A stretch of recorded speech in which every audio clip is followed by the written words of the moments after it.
आज अल्ताफ बुखारी ने पीडीपी पर सख्त तनकीद की है और कहा है कि बीजेपी के साथ उनकी मैच फिक्सिंग हमेशा रही है और आज भी है।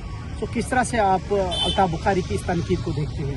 देखिए, पहले तो मैं ये समझता नहीं हूँ कि अल्ताफ बुखारी साहब की बात को इतना सीरियसली लेना चाहिए। अल्ताफ बुखारी साहब सियासी तौर तो यतीम हो चुके हैं, ठीक है। वो आपने अभी जो इंतखाबात हुए और जो उनकी परफॉर्मेंस रही है वहाँ पे, उसने उनकी जो सियासी साख्त है उसको दर्शा दिया है लोगों के सामने, और आज वो कहीं ना कहीं वापस से जाग कर उठे हैं।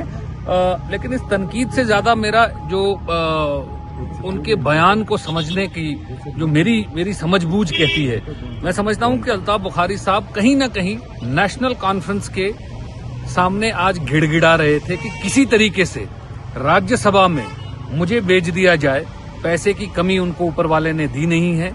अब वो पैसे के दम पे, क्योंकि लोगों की वोट की और लोगों की मोहब्बत के दम पे तो वो कहीं पॉलिटिक्स में नजर नहीं आए, सियासी साख्त उनकी खत्म हो गई। अब वो पैसे के दम पे नेशनल कॉन्फ्रेंस के जरिए राज्यसभा जाने का रास्ता ढूंढ रहे हैं। इसलिए आज वो नेशनल कॉन्फ्रेंस की चमचागिरी करने में अब लगे हुए हैं और पीडीपी पे तनकीद कर रहे हैं। तो मैं समझता हूँ अल्ताफ साहब को पहले अपने अंदर झांकना चाहिए और उसके बाद तनकीद करनी चाहिए। पीडीपी के ऊपर या किसी के ऊपर पैसे के जरिए राज्यसभा जाना है, ये हम समझते हैं आपकी मजबूरी है।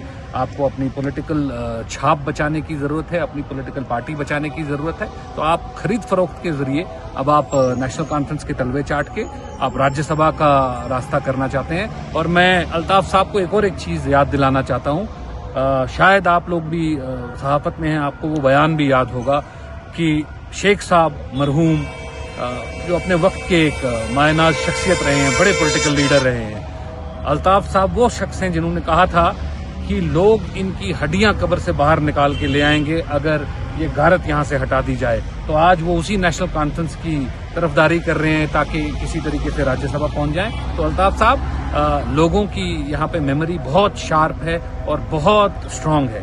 लोग यहाँ पे इतनी जल्दी से भूलते नहीं हैं।